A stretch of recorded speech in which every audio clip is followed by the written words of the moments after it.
প্রশ্নপত্র ফাঁসে আজও পরীক্ষা বাতিল 3 পরীক্ষার্থীর। আজকেও মাধ্যমিকের প্রশ্নপত্র ফাঁস, মাধ্যমিকের প্রশ্নপত্র ভাইরালের অভিযোগ উঠছে। আবারও সেই ঘটনা, মালদার ঘটনা, আবারও মালদা থেকেই প্রশ্নপত্র ফাঁসের অভিযোগ উঠছে। আমাদের সঙ্গে রয়েছেন প্রতিনিধি সোমরাজ। সোমরাজ আরো বিস্তারিত বলবে। সোমরাজ, দেখো, মাধ্যমিকের প্রশ্নপত্র সোশ্যাল সাইটে ভাইরালের অভিযোগ আছে। এই ঘটনায় আজকেও 3 জন পরীক্ষার্থীর পরীক্ষা বাতিল করলো মধ্যশিক্ষা পর্ষদ।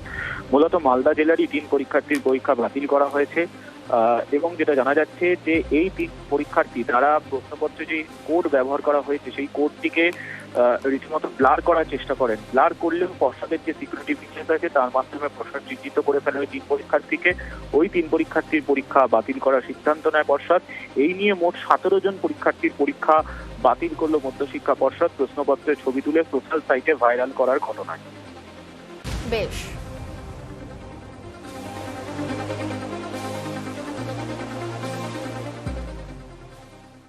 মাধ্যমিক